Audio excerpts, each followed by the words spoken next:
we're just going to keep Okay. talking. So how long are these poems, Josh, if you're just going to do 4 poems each? They're pretty short. I mean, I don't do anything long. I don't believe in that. Well, you have more time. Hi, everybody. By the way, we just went live. My name is Troy evening, Meyer. everybody. You're welcome to totally step in. My name is Troy Myers. I'm a graduate of the Stonecoast MFA in Creative Writing at the University of Southern Maine. A little over a year ago, my classmate and colleague Amanda Pleau and I started a reading series for alumni, Stonecoast faculty, and also special guests, as tonight we have a special guest with Allison. And we've been going most Sundays for almost, more than a year, 15, 16 months. So tonight is a very special night. Oh, first, I almost forgot. Hi, Mom. I know you watched the next morning. I hope you're doing okay. And hi, also Amanda's mom and dad, who sometimes watches. And Josh and Allison, are your parents going to watch? Do you want to say hi to your parents? I'm sure I have non-parental family out there who will watch. So, hey, everybody, I love you. Thank you for being here. I appreciate it. Very cool. I paid for my own MFA because of my age, but sometimes, you want the younger graduates to thank the parents because, of course, they sent them to Stonecoast. Oh, I mean, my parents were still alive when I did Stonecoast, but they didn't pay any money for it. Okay. That's a very nice thought, though. It's nice to have anyone we know and love and who loves us watching. If their souls are lingering, if we have souls, and if indeed those souls watch what's going on Earth, they're laughing right now. I will say that. I hope so, or at least grinning, ready for the yeah to come. Yeah. So the end of my little shtick. So Stonecoast is a Master's of Fine Arts in Creative Writing. I graduated in 2015 in poetry. And we love to come on and hear readers read. One of the most exciting things readers often say on the show is, I have not been writing much, or I've been kind of busy with work, but I had to throw something together for this. And I love that. It's got me writing. It's had me writing since last year when I really wasn't doing much. So, but tonight we have a special event. In fact, it's the first time we've ever attempted this. We have 2 readers, Josh Davis and Allison Blevins, and they have co-written a book, which is out yet. Allison, yeah. Okay, so we'll definitely make sure we let everyone know about that. And they're going to share the screen and talk and read back and forth. But as I was just saying, if you guys want a half an hour, you have it. So if you want to read a few more poems than just 4, it's up to you guys. If not, I'll come on and we'll just talk, about maybe the bill that was signed in Florida in your own library, Josh. Maybe not. Yeah. It's a lot of politics for the show. Anyway, so Allison, tell me about yourself. I haven't met you before. I just met you before. So you did not go to Stonecoast. You are a special guest. You went to Queen's University in Charlotte. And did you grow up in around Charlotte, or? No, I actually grew up in Kansas, where Josh and I met doing our master's degrees. Okay, and Josh, were you from Kansas too? Or? Oh no way, no. No way. No, I mean, I was born in Cincinnati, and I grew up in Daytona Beach. And when I landed in Kansas, many people, men and women alike, walked up to me and said, when we heard somebody was coming from Florida, we were hoping for something different than you. That's exactly what they said? Yeah. I love how you said you landed in Kansas. Yeah, I mean, that's what it felt like. Like Dorothy, of course. Well, it felt a little like that, and that's definitely what my Cincinnati family said when I told them that's where I was going. Okay. So, Allison, you grew up in the Midwest, and then you met Josh in this program in Ohio. And where are you now? Well, right now I'm in Texas, but we're on vacation, and I live in Missouri now. Oh, you do? Okay. And you said you do some adjunct teaching down there at some. Where is that? I do. Yep. And okay. At Pitt State, where Josh and I got our master's degrees, and also the founder and director of Small Harbor Publishing, and that takes up lots and lots of time. Yeah, you could have just a little, but I want to make sure we get that. So did you found the press also? Mm-hmm. Okay. And she's cutting out just a little. Josh, what's the name of the press again? Small Harbor Press. Small Harbor. Congratulations, Allison, on all that hard work.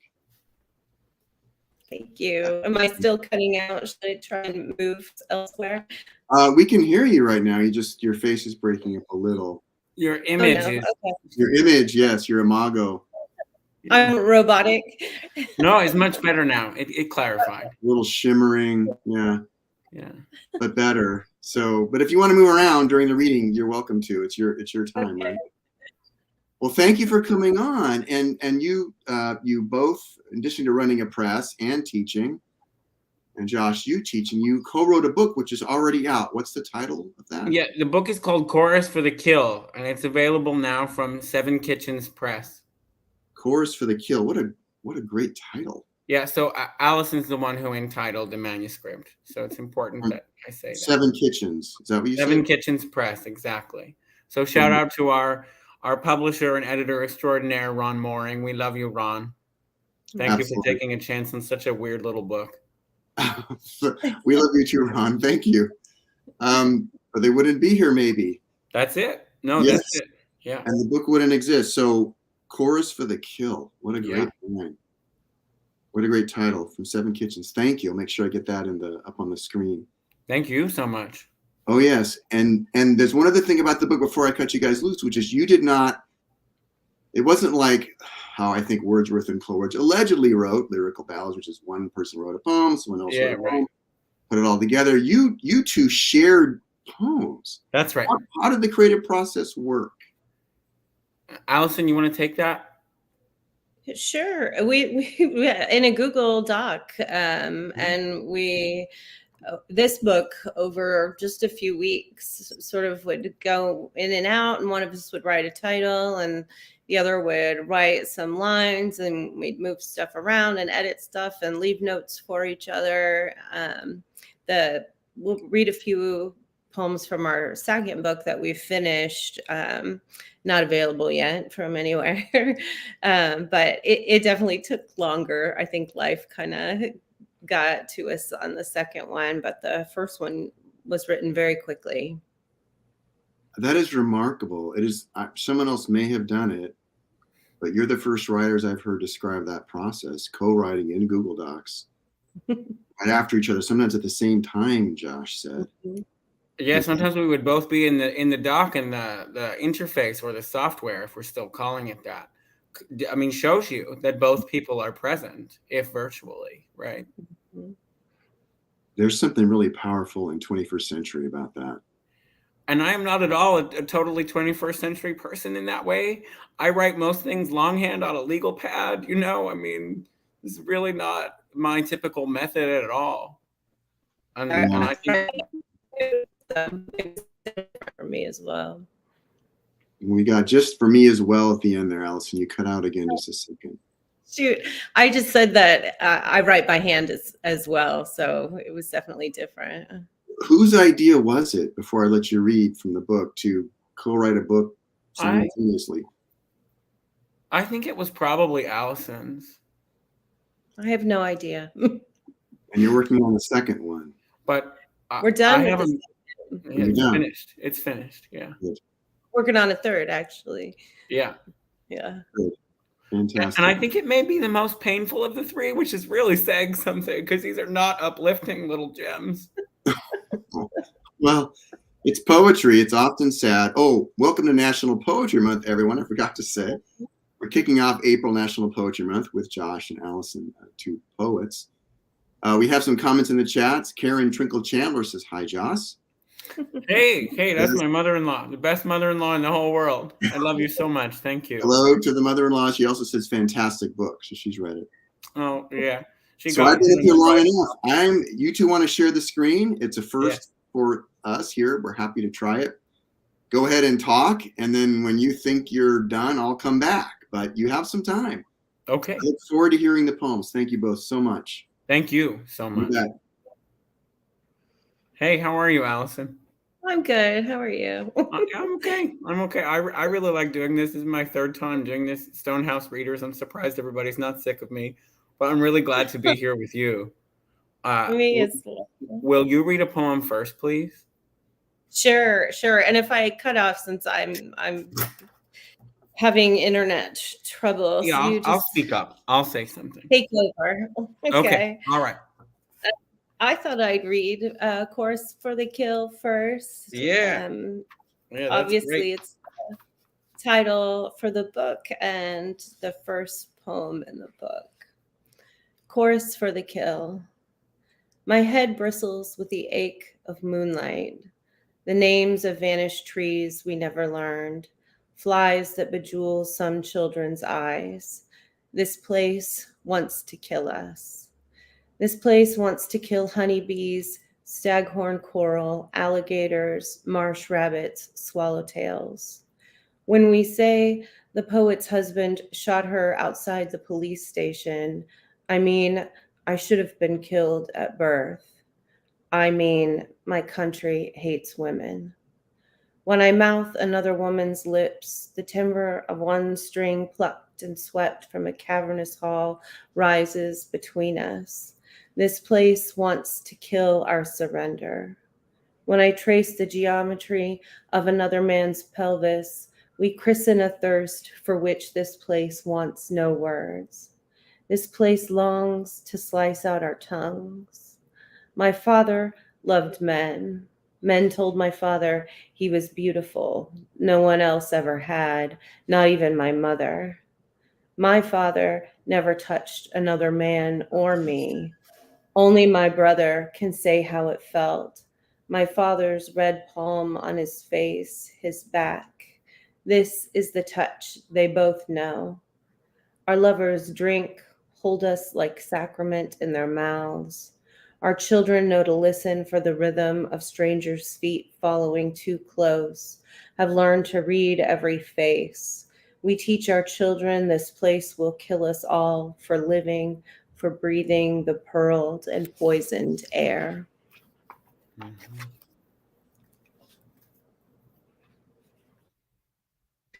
It's so Obviously, funny. because Go ahead. well, because the title comes from that, but it feels like one of those explanation poems, like that says this is what the book is going to be about, that sometimes appear in collections. But Mhm. we started with it. We didn't mean, I don't think, for the collection to be about what it became. Mhm. It just did, which I think is how some of the best work happens. I mean, it is absolutely true that we did not decide upon a series of weighty themes and decide to write poems that would cling conveniently to those themes. I can't think of anything worse than that. That would have been terrible. And at least for me, that would have led to the most god-awful poems I could have produced. I mean, I have never been somebody who's been capable of saying, like, these are the ideas I wish to express. Right.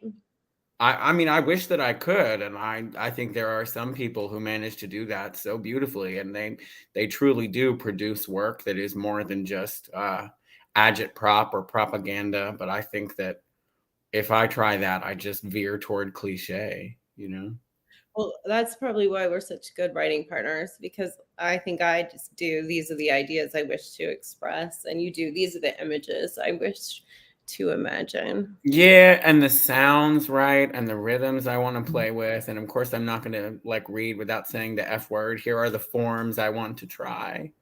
Right. Yeah, and I mean that's the other thing we could say, right? Is your sense of form is so much more organic in the best way than mine. I have all these rules. I have all these rules for what can and can't happen. And so, I mean, Right. that's one way in which people might not expect for us to be great writing partners. But it seemed like it was just sort of never a problem. I think only in revision when I'd say I think we should switch that, and you'd say, well, Oh, and I no, would it's say this like, one. no. Yeah, well, because I want This. everything to be maybe not clean but Sure. sharp I don't know what I'm saying. Yeah. Yeah. All right, you I go. guess I should read a poem now.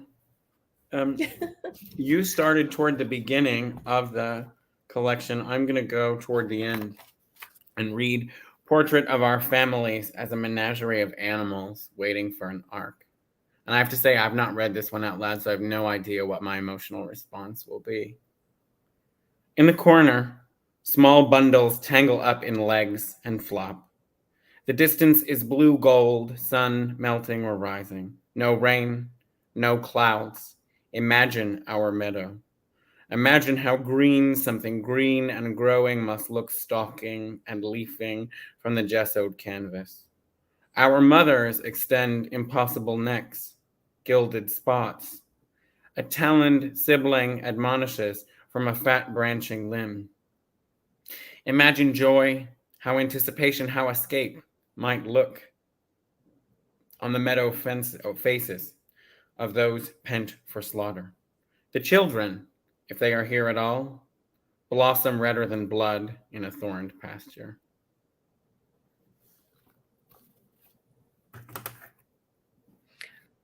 I've never heard the word "gessoed" read out loud, even though we wrote it in a poem. So I never read that one because I didn't know how to pronounce the word. I mean, I could be mispronouncing it. I don't think I am, but I could be mispronouncing it. I'm sure you're not. I'm going to go back to the beginning-ish. Yeah. Yes. How we stand in every type of light. Do not try to picture clarity or color, not how your mother's favorite dress swirled in the wash, not gasoline floating on water, how a rock or stick might chase the image like a brush on oil-covered canvas, not your lover's face, steamed and scrubbed through leaded glass. If you close your eyes, if you tilt your head back, expose your neck, if you turn your body parallel to the wind, no, do not imagine or tilt, do not shake the slides, do not spell backward the name of your childhood street. Walk to the window like a child in love with winter trees. Whatever you do, don't blink first. Mm-hmm. That's one of my favorite endings to the. Yeah, that was Elliot making a cameo. I know. That's one of my favorite endings from the collection, and I think it's because it epitomizes the way in which in a poem, when you tell somebody not to do something, they do it. When you tell somebody not to imagine something, they imagine it. It's almost like we can't get to negation without creating the thing first. Mm-hmm. Right? You build it, And and then. I was gonna say I like directives quite a bit. Oh, I do too. I like giving commands. Yeah. Yeah. And I think it's because in my life I'm so polite. I say please about everything. Like even with my kid, I try so hard just to ask and not to shout and just to tell. And in a poem, I'll just tell you exactly what to do. I do not care. Yeah. We're easier than toddlers. Oh yeah. No, that's true. It's totally true. Yeah. I should know what I'm reading next, but I have been kind of debating about whether to read this particularly brutal one. I'm sort of deciding now. And maybe now I've misplaced it even. Hang on.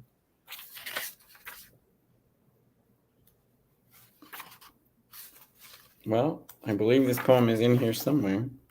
Which one? The jump rope poem. It's toward the end. Okay. I really did have something to do with this book, everybody, I promise. Here we go. Okay. All right. Clumsy fumbling. Here we go. Game to be played with jump rope and chalk. Snail shell, pinwheel, firecracker, lullaby.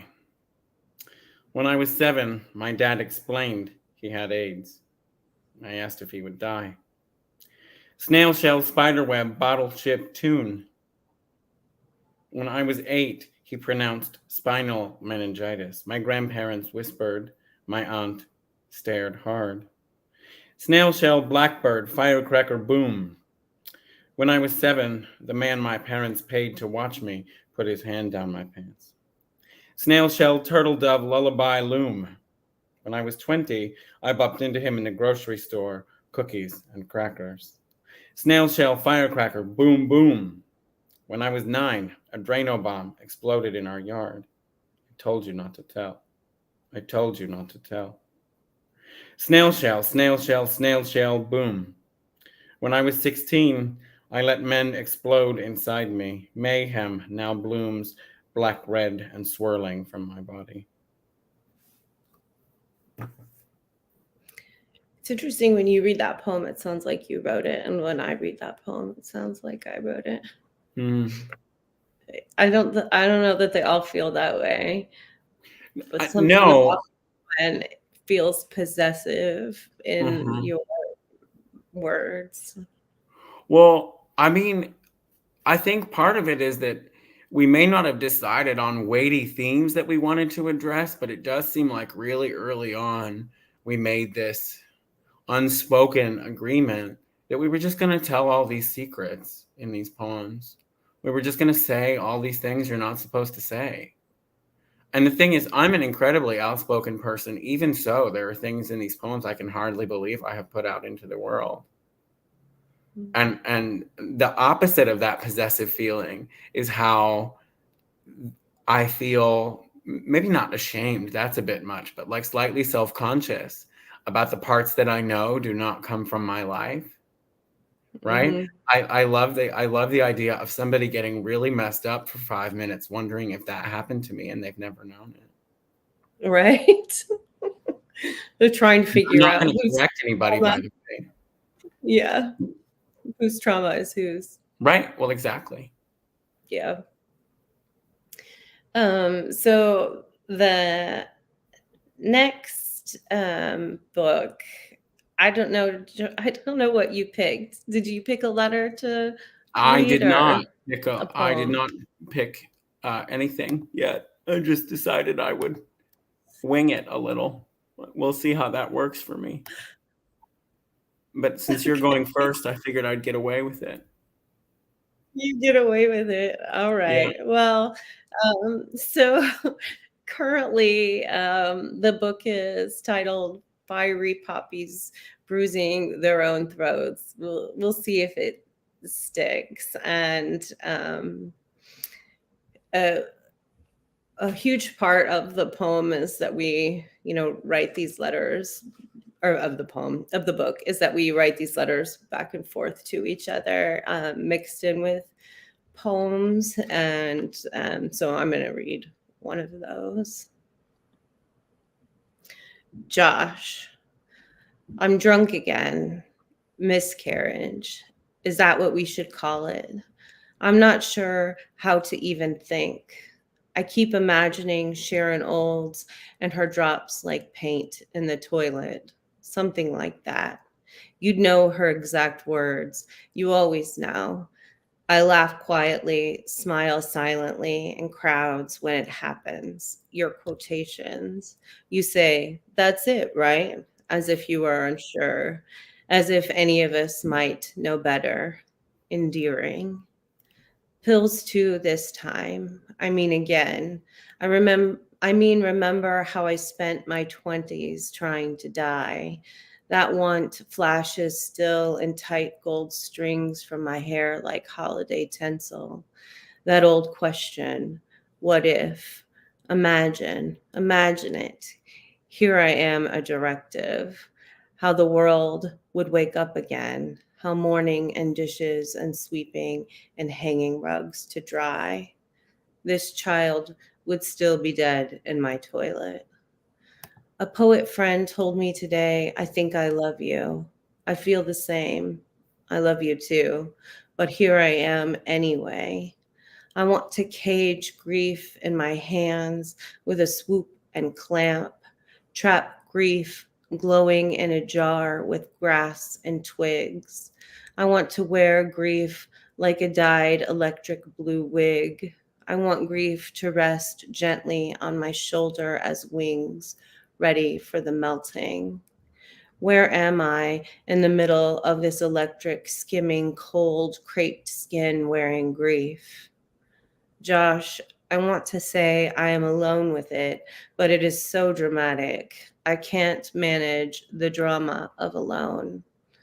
I meant this poem as apology for being in this room again.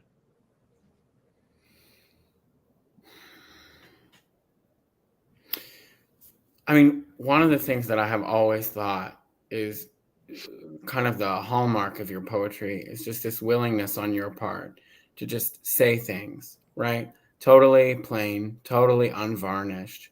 But actually, in that letter, you show off this gorgeous lyricism, right? All that stuff about tinsel in my hair. And then we remember, like, oh, wait, the thing that's being compared to tinsel is suicidal impulse, right? And even grief has wings and there's a desire to cage it.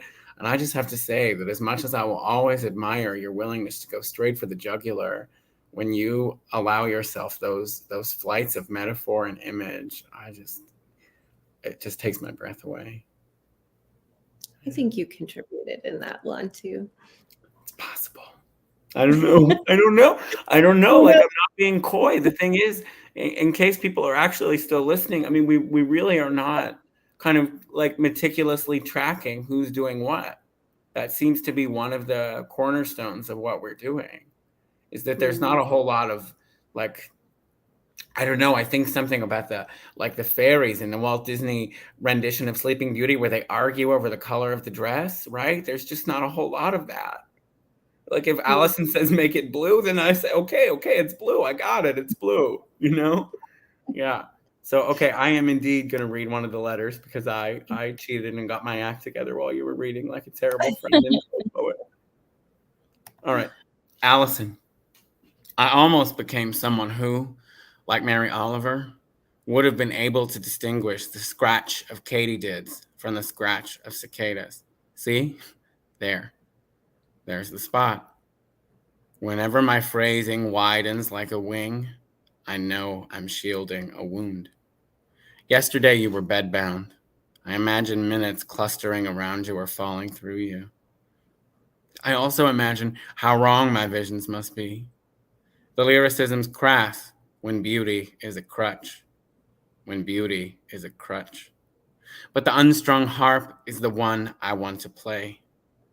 I used to think that living in my body was like spending the night in a ruined house. I had no idea.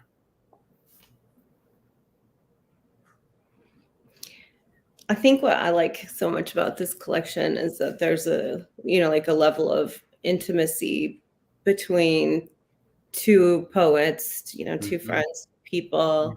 And on some level, it feels like the reader's not always let into that intimacy, but then in other ways, they're let maybe too much into that intimacy. And it's a real push and pull for a reader, I hope. Mm-hmm. Yeah, I mean, to that end, I'll say that in the writing of the letters, I've just been trying to kind of calm myself on my own BS, like, see what happens then. Right. Oh, okay. Okay. So we're going to read now I'm just going to read one of my own pieces and then Josh. Yeah, so individual stuff now. Yeah. That you, I'm sure, contributed to in some way as well. And ditto for everything I've written in the last 15 years. I mean, we had workshops together for 2 years. Yeah. So this is a piece from my book that comes out this month now. It's called Handbook for the Newly Disabled, a lyric memoir, and it's available for pre-order now from Blazebox. And they're in chapters. And so this one's called Signs. 1. The neon at Prairie Flower Bible Church blinks. Jesus is King every Sunday on Jesus' name. Flags at half staff again. The faith makes a family folks are at our door again. Now alarm installation, water filtration, timeshare. Pumpkins rot on our porch. Mouths collapse into grimaces. Our daughter says brains look like pickles. 2. I once kept a lover. She played the squeeze box in the echo quiet stairwell of our 2-story house. A softer sound lives now, like cedar and citrus and cast iron, the gray painted end table, plastic primary toys, even our shirts and socks. Today, ice groans off tree limbs and eaves. I imagine all my past lovers slip, shatter on rivering walkways. 3. My son prays I will find him when he dies. I know better at this age than to ask for signs. Pain lounges on my legs, beautiful as something round and delicate inside a bowl of melted sugar spun to glass. I swear I'm glad I'm alive, breathing. Our baby wakes each morning at 2:13. I'm alive in Missouri, glistening like a long reverberating moan. 4. A boy once held me down in his bed. His sour beer breath scratched between my breasts. He caressed my hair, traced the swirls and bends. Boys in the next room played The Clash. Imagine prairie chickens. Imagine their bodies slit from neck to belly, and the gleam of their guts reflects in your eyes like spit on mud, like a woman's arms lifting in feathered flight. 5. I'm searching for a religious experience. Atheist joins church, sobs through every service. Crowd radiates light like marbles from their eyes. I'm slack-jawed. A fine and terrible line lives between nothing about my body feels good and nothing, like a CDC newsletter warning about gynecological cancers. Inevitable.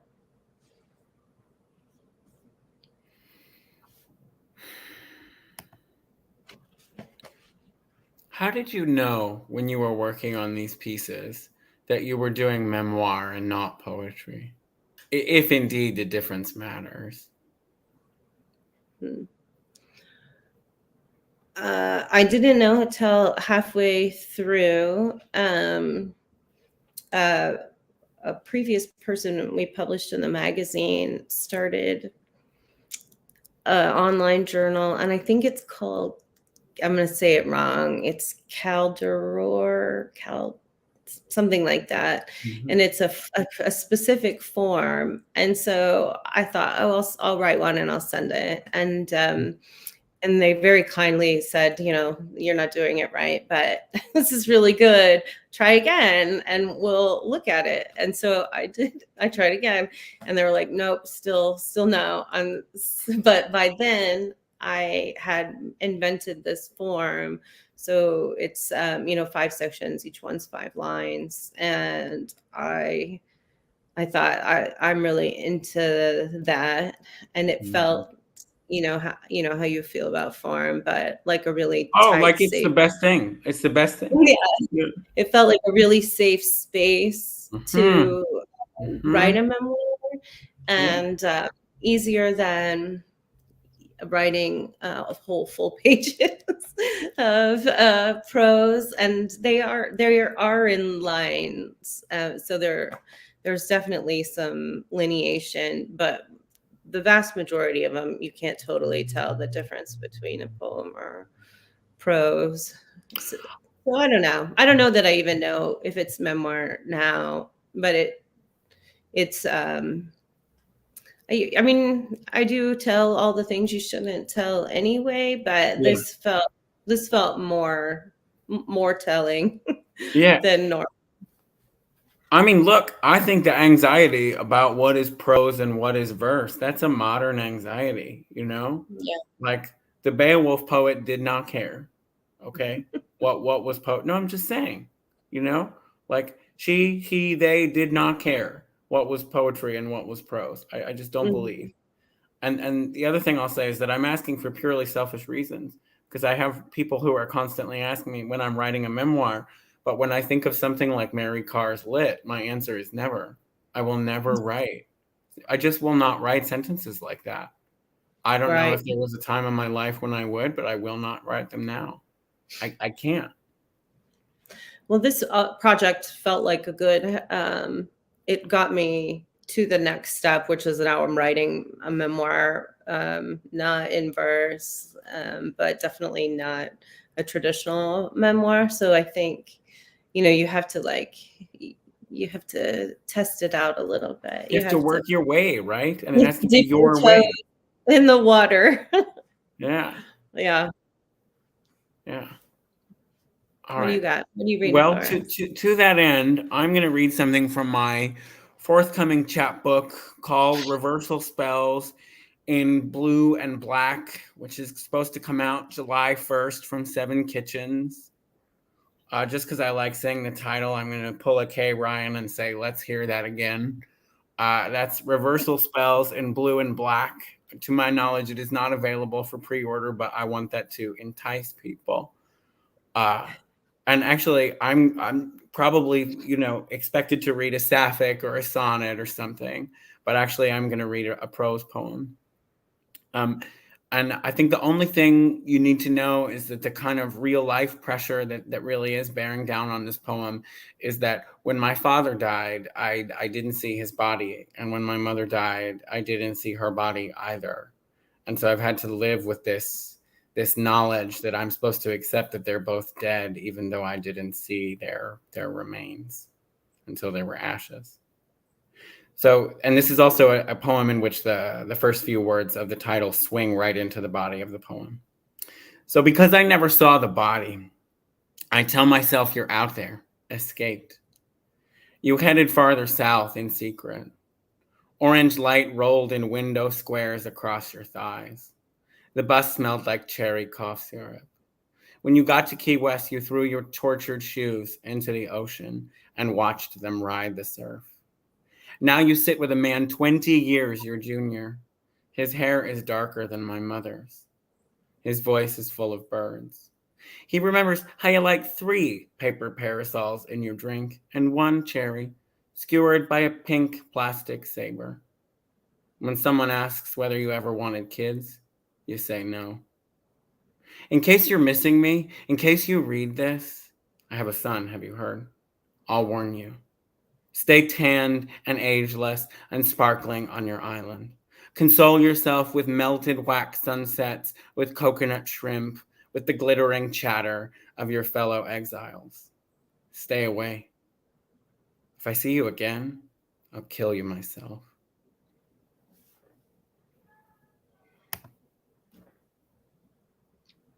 We're depressing, Josh. I know. I mean, how do you come back from I'll kill you myself? You don't. That's why I'm glad I don't have to read another one after you. No, but I just I guess I'll just say writing that line was an attempt to get free. Mm-hmm. I don't know if I mean it, but it was an attempt to get free. Yeah.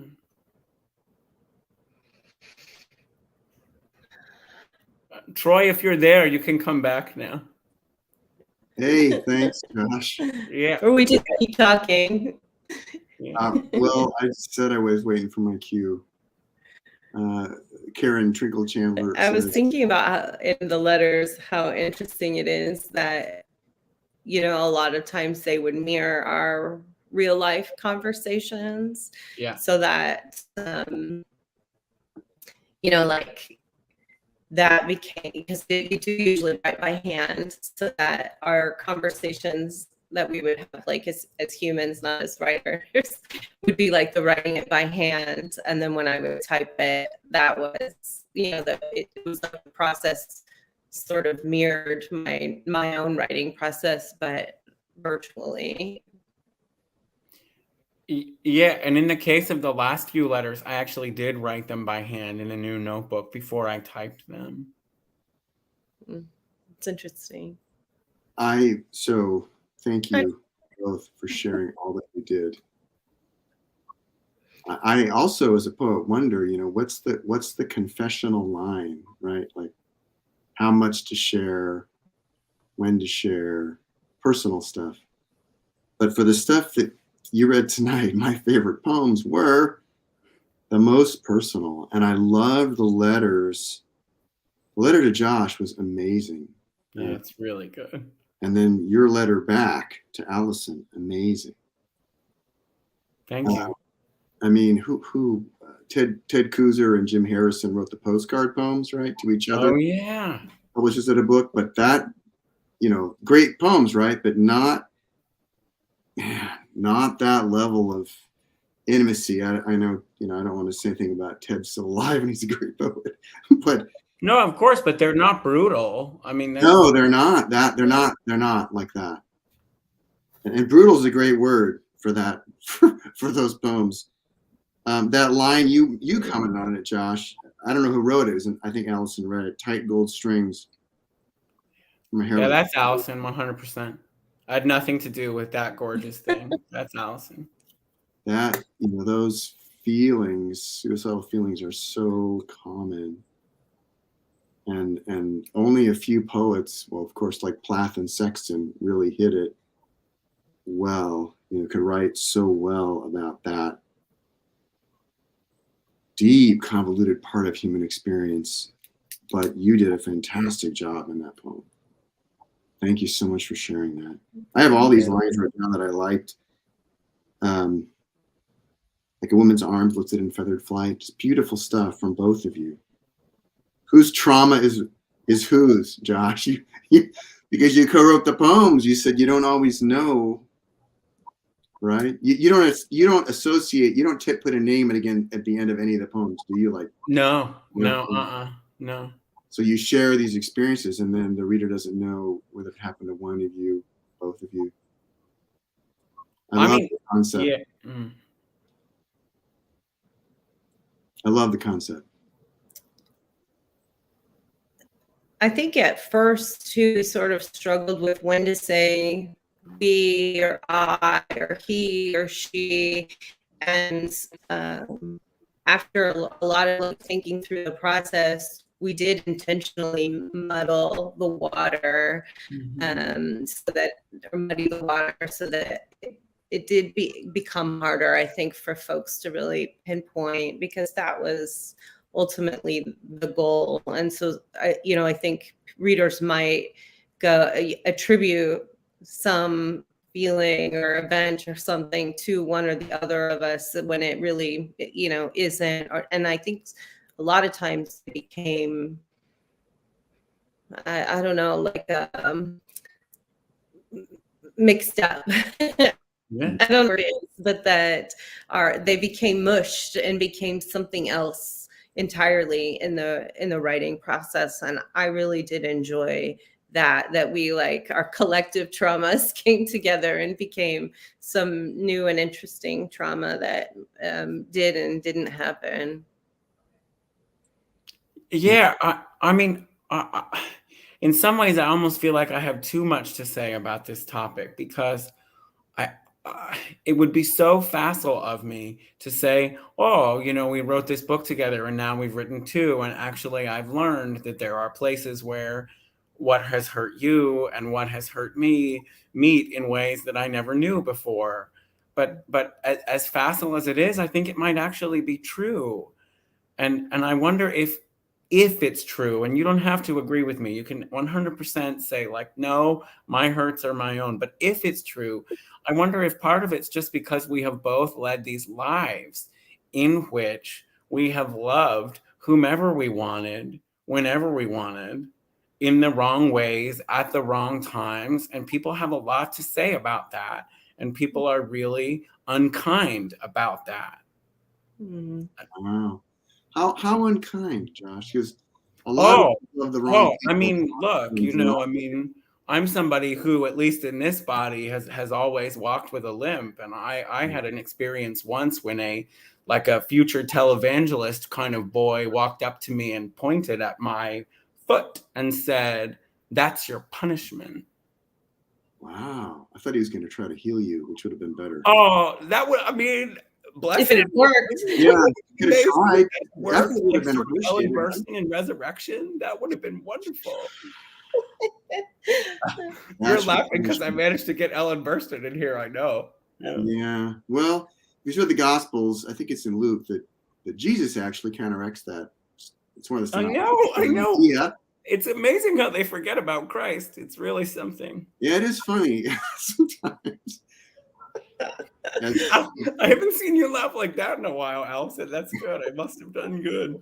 That's you need to write that down. It's amazing how they forget about Christ. Eanity is not Christianity. It's just eanity. Yeah. Yeah, I don't know. And the way that you just said it, Josh, that when you shared, and again, that between two people who are not personally intimate, right? Writers writing in professional intimacy, sharing their own stories. That's phenomenal. I love that. I'm glad you guys have a second book. And has it been picked up yet? Is it coming out also? No, but we have hopes. You're shopping. Good. It's going out now. It's starting to go out into the world. Good. I want to say too, like that. So we graduated from our master's degrees in 2011. I finished in 2009. Okay, and I was 10 probably, and haven't seen each other in person maybe once since then. This is awful, but were you at Karen's memorial? Mm-hmm.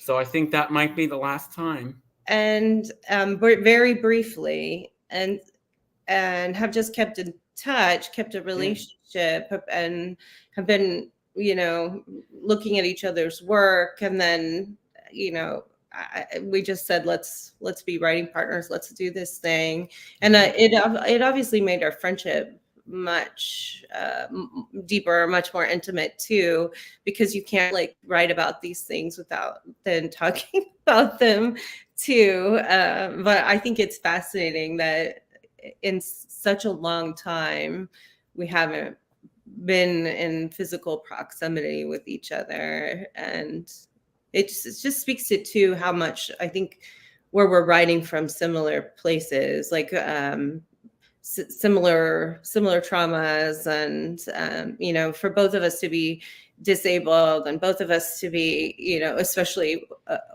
with walking, like how interesting and strange is that? Especially, can I say that wasn't happening to you when we met, right?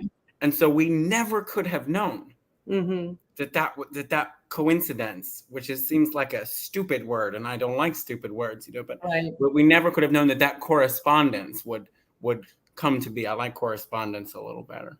Right. Yeah. Wow. Well, and what's your press again, Allison? I did not mention it enough. Your press that you founded is... Oh, it's Small Harbor Publishing, and yes, I'm sorry, I said press earlier. Publishing. It's okay. And so we run Harbor Review, which is a magazine, and Josh is a senior editor at, and has been with me from the beginning, thank goodness. I'm only just now doing as much work as I should have been doing all along, though, so I don't deserve much credit. The magazine puts art and poems in conversation with each other. We publish micro chapbooks too, but then the press side, we publish chapbooks and some full-length books. Fantastic. I'm so proud of both of your work, your writing and also your professional work. Thank you so much for coming on, and I really thank you. Yeah, thank you. To hear two poets. I'm trying to think of an example, and I can't. I don't know a lot about. I don't have read a lot of contemporary poetry, but Elizabeth Browning wrote these wonderful sonnets to Robert, right? But we don't have his poems back to her. Right. He never wrote any. So these aren't love poems, but these intimate, trauma-touching moment poems that you guys have co-written. Just beautiful stuff. Thank you so much for coming on and sharing your work. You're so welcome, and thank you again, and thank you everybody. Yes, hardly uplifting on a Sunday night, so we appreciate you for bearing with us. Yes, or whenever they watch this week. Yes, hello, Troy's mom tomorrow morning. Yes, hello, Troy's mom. this isn't Holy Week. Easter's a week from Sunday. But anyhow, Mhm. kind of tie it into something.